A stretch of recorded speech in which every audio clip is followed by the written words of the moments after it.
Selamat pagi, perkenalkan saya Sagung Intan Saraswati.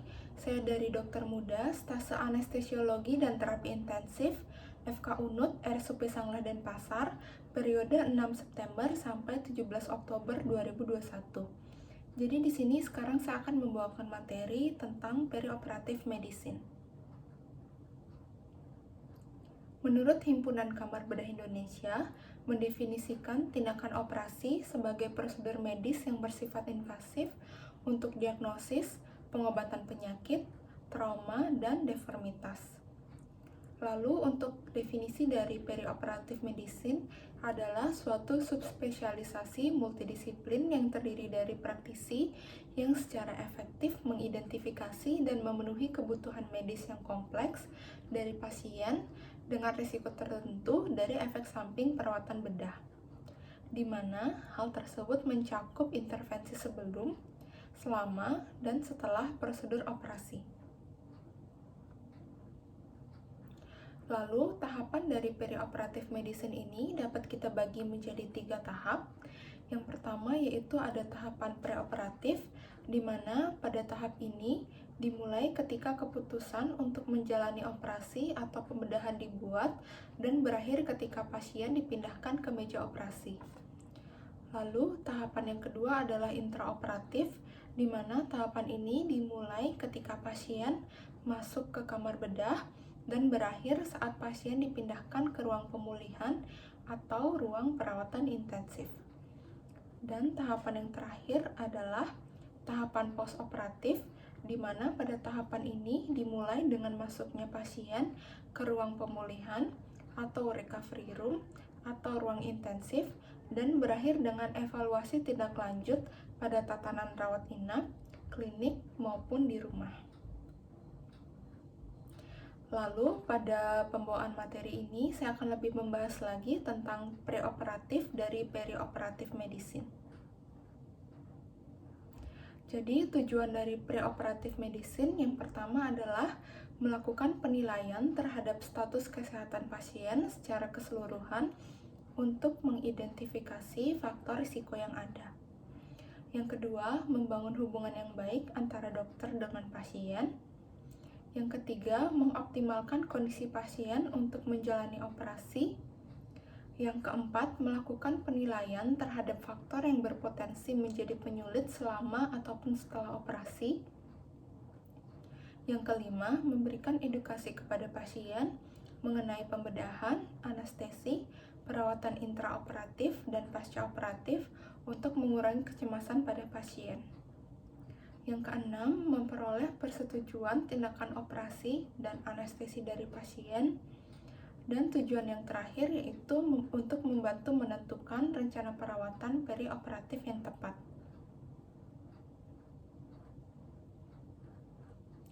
Lalu untuk komponen dari preoperatif ini, yang pertama adalah memperoleh raport, yang kedua adalah anamnesis, yang ketiga adalah pemeriksaan fisik, yang keempat adalah pemeriksaan penunjang, yang kelima adalah asesmen risiko, yang keenam adalah informed consent, dan yang terakhir adalah persiapan pasien.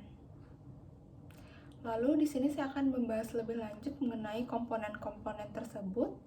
Yang pertama adalah memperoleh raport, di mana di sini dilakukan dengan cara membangun hubungan yang baik antara dokter dengan pasien dengan menjelaskan mengenai prosedur operasi dan metode anestesi. Lalu berdiskusi dengan pasien mengenai kecemasan pasien terhadap pembedahan ataupun anestesi. Lalu komponen yang kedua adalah komponen anamnesis, di mana anamnesis ini berdasarkan dari Basic 4 dan Secret 7. Yang pertama adalah riwayat penyakit sekarang, lalu perlu digali lebih dalam lagi mengenai lokasi, onset atau awitan dan kronologis keluhan, kuantitas, kualitas, faktor yang memperberat keluhan, faktor yang memperingan keluhan, dan keluhan lain yang menyertai. Lalu, anamnesis yang kedua adalah tentang riwayat penyakit dahulu, yaitu penyakit penyerta, lalu riwayat pengobatan sebelumnya, termasuk riwayat alergi obat dan intoleransi, lalu riwayat operasi, penyakit kongenital ataupun bawaan, dan riwayat menstruasi perlu digali juga bila pasien tersebut adalah seorang wanita. Lalu anamnesis yang ketiga yaitu mengenai riwayat penyakit pada keluarga, di mana di sini kita perlu mengidentifikasi kondisi herediter, kondisi farmakogenetik yang berkaitan dengan anestesi. Lalu perlu juga digali mengenai riwayat penyakit kronis pada keluarga seperti hipertensi, diabetes mellitus, miastenia gravis, penyakit jantung, dan lain-lain. Dan perlu juga digali lebih lanjut apakah keluarga tersebut merupakan termasuk dalam suatu populasi khusus seperti pada Jehovah's Witnesses. Lalu komponen anamnesis yang selanjutnya adalah tentang riwayat sosial. Di sini perlu dicari tahu apakah pasien itu merokok, mengkonsumsi alkohol, dan apakah pasien sedang dalam ketergantungan obat seperti misalnya marijuana, kokain ataupun heroin, di mana hal-hal tersebut dapat mempengaruhi cara kerja dari obat anestesi yang akan digunakan. Lalu anamnesis yang selanjutnya adalah tentang review dari sistem organ, di mana di sini kita menggunakan 6B agar lebih memudahkan, yaitu B yang pertama ada brain atau sistem saraf pusat, yang kedua ada breathing atau respirasi, yang ketiga ada blood atau kardiovaskular, yang keempat ada bowel atau abdomen, lalu yang kelima ada bladder atau urogenital, dan yang terakhir adalah bone atau muskuloskeletal. Lalu anamnesis yang selanjutnya adalah mengenai makan dan minum terakhir dari pasien. Di sini perlu dicari tahu lagi mengenai jam makan dan minum terakhir dari pasien, lalu jenis makanan dan minuman terakhir, serta jumlah makanan dan minuman terakhir yang dikonsumsi oleh pasien. Di mana di sini berdasarkan pedoman dari American Society of Anesthesiologists ataupun ASA merekomendasikan puasa cairan setidaknya 2 jam sebelum prosedur operasi. Untuk makanan padat, ASA merekomendasikan puasa makanan ringan dan susu setidaknya 6 jam sebelum prosedur operasi. Serta tambahan waktu puasa 8 jam atau lebih bisa dipertimbangkan terkait konsumsi gorengan, makanan berlemak, ataupun daging. Lalu komponen yang ketiga dari preoperatif yaitu ada pemeriksaan fisik. Di sini pada pemeriksaan fisik kita bagi menjadi 5. Yang pertama itu adalah pemeriksaan vital sign, yang kedua adalah pemeriksaan airway, yang ketiga adalah pemeriksaan jantung dan paru, yang keempat adalah pemeriksaan sistem saraf, dan yang kelima adalah pemeriksaan sistem lainnya yang terpengaruh akibat penyakit atau riwayat penyakit pada pasien. Pemeriksaan fisik yang pertama yaitu vital sign. Lalu apa saja komponen yang diperiksa pada vital sign? Yang pertama yaitu ada kesadaran yang bisa kita nilai dengan menggunakan skor GCS. Lalu ada nadi, suhu, pernafasan, nyeri, serta tekanan darah. Lalu pemeriksaan fisik yang kedua adalah airway, di mana pada pemeriksaan airway ini kita menggunakan yang namanya Lemmon Airway Assessment Method. Jadi pada L itu kita lihat secara eksternal apakah terdapat trauma pada wajah, insisor yang besar, dan lidah yang lebar. Lalu untuk E adalah mengevaluasi dengan menggunakan metode 332, yaitu yang pertama jarak antara insisor 3 jari, jarak antara hyoid dan mental 3 jari, lalu jarak antara tiroid dan dasar lidah yaitu 2 jari. Dan untuk yang M adalah Malampati score di atas sama dengan 3. Untuk O adalah obstruksi, di mana kita melihat apakah ada kondisi seperti epiglotitis, abses peritonsilar, dan trauma. Lalu untuk yang N adalah neck mobility, di mana di sini kita perhatikan apakah terdapat keterbatasan berdasarkan pada gerak leher atau tidak. Lalu ini adalah rule dari 332 yang sudah dibahas pada slide sebelumnya.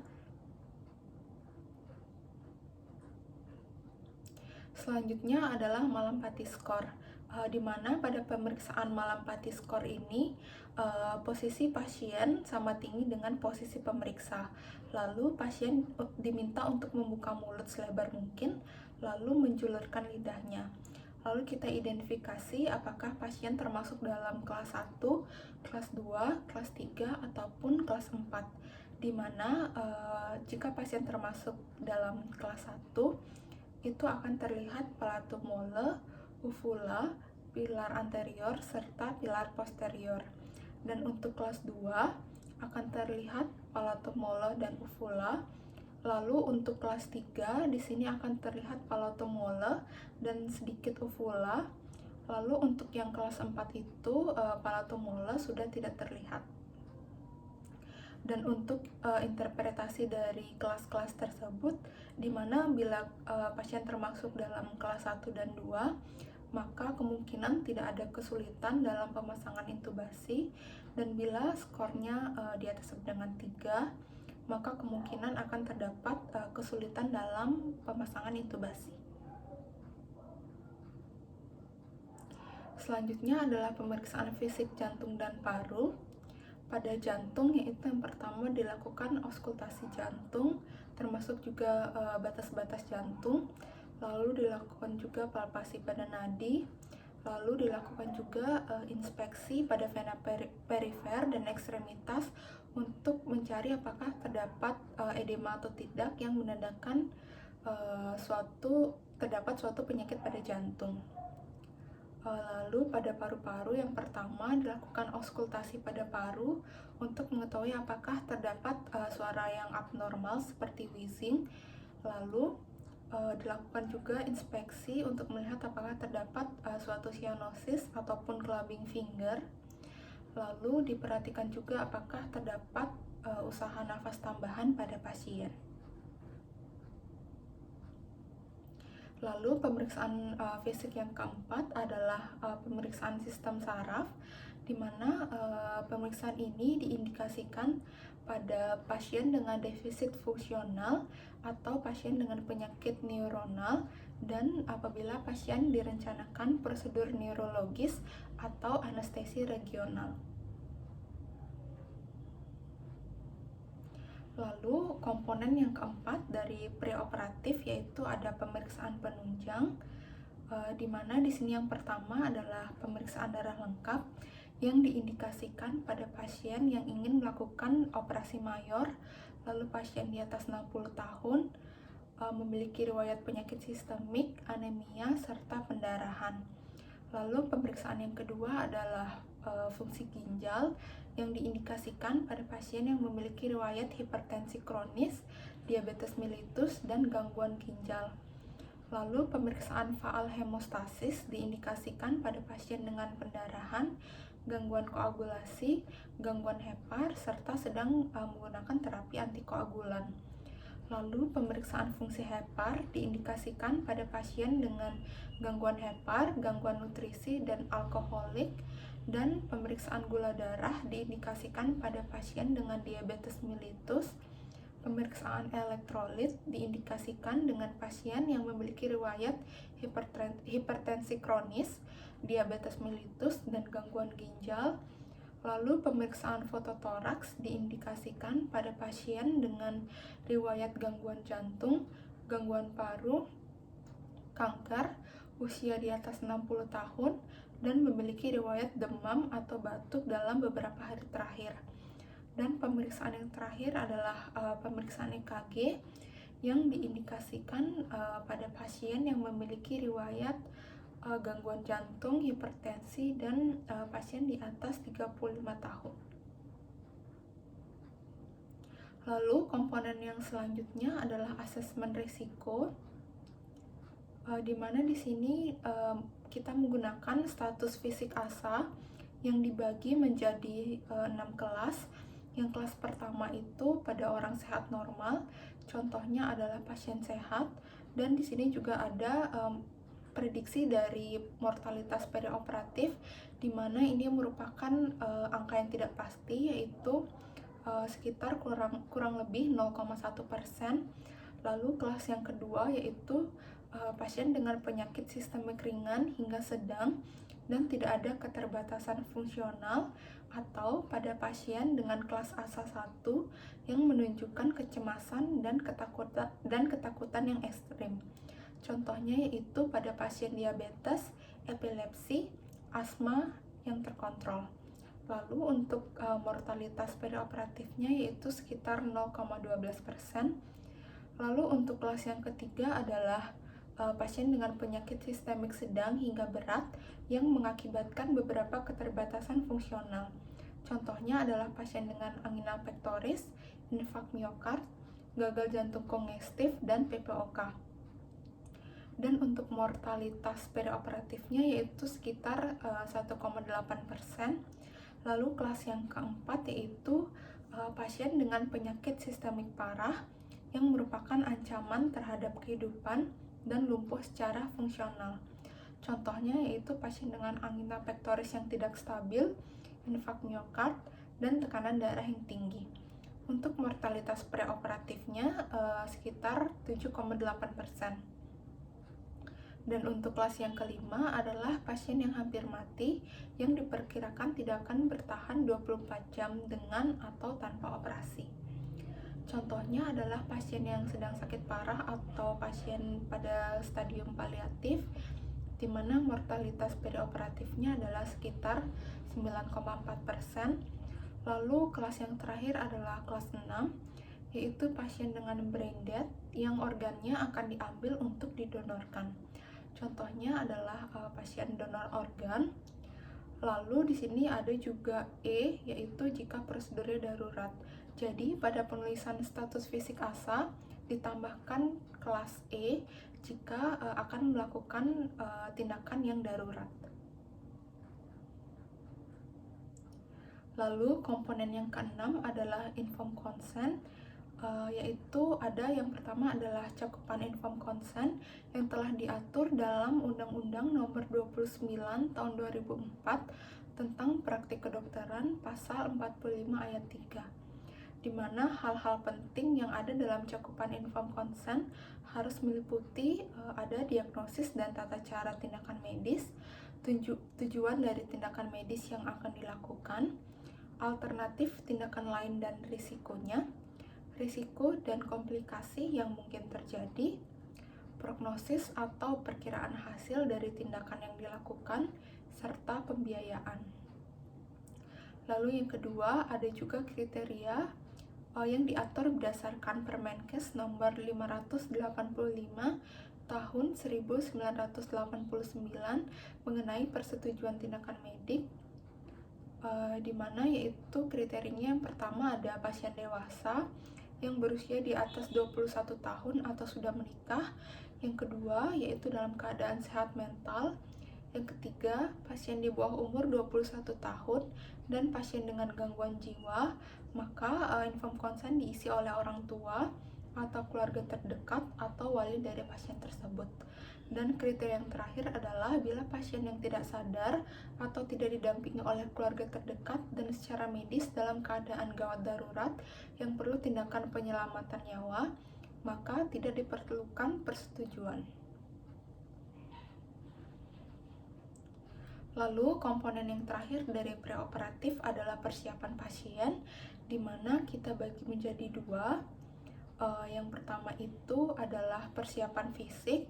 Yang pertama adalah status kesehatan fisik secara umum, di mana kita mengetahui hal tersebut melalui anamnesis dan pemeriksaan fisik.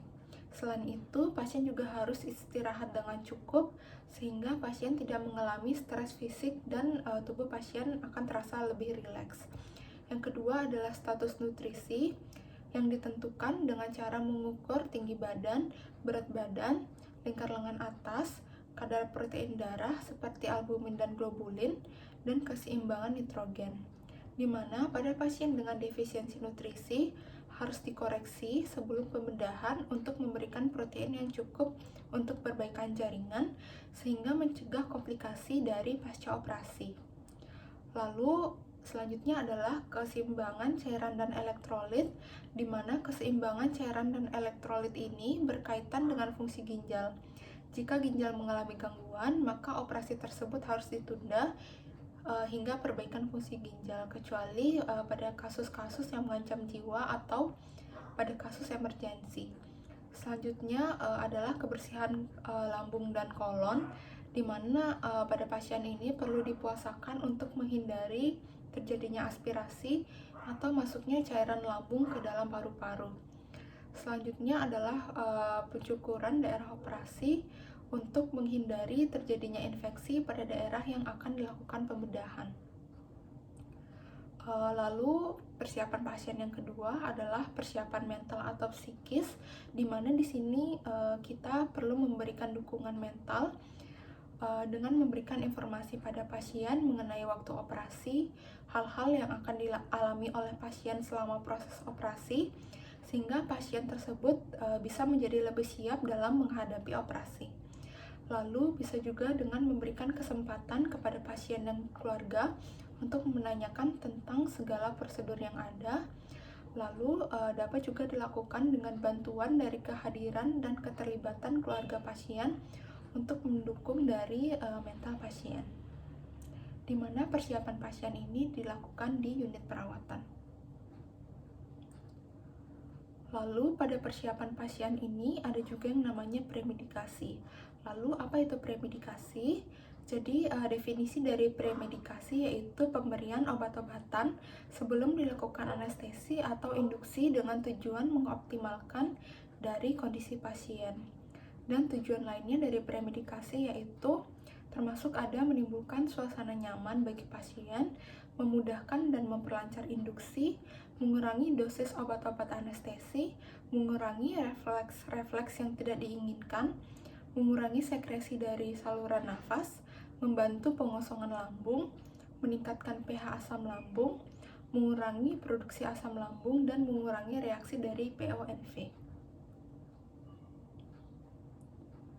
Selanjutnya adalah cara pemberian obat dari premedikasi ini dapat kita bagi menjadi 3. Yang pertama adalah secara IV atau intravena yang dilakukan 1-5 menit sebelum induksi. Yang kedua adalah secara intramuskular, yaitu 30 menit sampai 60 menit sebelum induksi. Dan secara peroral, yaitu 60 sampai 90 menit sebelum induksi. Lalu, apa saja jenis obat-obatan dari premedikasi tersebut? Yang pertama adalah jenis obat antiemetik, contohnya itu ada metoclopramid dan ondansetron. Dan fungsi dari obat-obatan tersebut adalah diindikasikan pada pasien dengan skor resiko PONV yang tinggi. Lalu jenis obat yang kedua adalah golongan antikolinergik, contohnya itu ada atropin, glikopirolat, diphenhidramin, dan dimenhidrinat, di mana fungsinya adalah untuk menghambat aktivitas kolinergik atau parasimpatis, seperti misalnya mengurangi sekresi kelenjar saliva, mencegah spasme laring dan bronkus, serta mencegah terjadinya bradikardi. Lalu jenis obat yang keempat adalah opioid, contohnya ada fentanyl dan morfin, di mana fungsi dari golongan obat tersebut adalah untuk menumpukan respon simpatoadrenal, lalu analgesi atau penanganan nyeri preoperatif seperti pada kasus trauma ataupun artritis, dan untuk sedasi, di mana pada morfin memiliki efek sedasi tanpa efek ansiolitik. Dan jenis obat yang keempat adalah golongan sedatif, contohnya itu ada fenotiazin, ada benzodiazepin, ada butyrofenon, dan ada barbiturat. Dan untuk fungsinya yaitu yang pertama ada ansiolisis, untuk mengurangi ansietas tanpa menurunkan dari level kesadaran pasien. Dan fungsi yang kedua adalah untuk sedasi, yaitu untuk menurunkan kesadaran dari pasien. Dan jenis obat yang terakhir adalah golongan obat untuk profilaksis aspirasi. Contohnya ada metoclopramid dan natrium sitrat. Dan untuk fungsinya yaitu yang pertama ada mengurangi volume cairan di gaster, misalnya pada obat metoclopramid. Dan fungsi yang kedua adalah meningkatkan pH di lambung, contohnya adalah antasida seperti sodium sitrat. Baik, sekian materi yang dapat saya bawakan tentang preoperatif, perioperatif medicine. Mohon maaf apabila terdapat kesalahan dan semoga materi ini dapat bermanfaat bagi kita semua. Sekian dan terima kasih.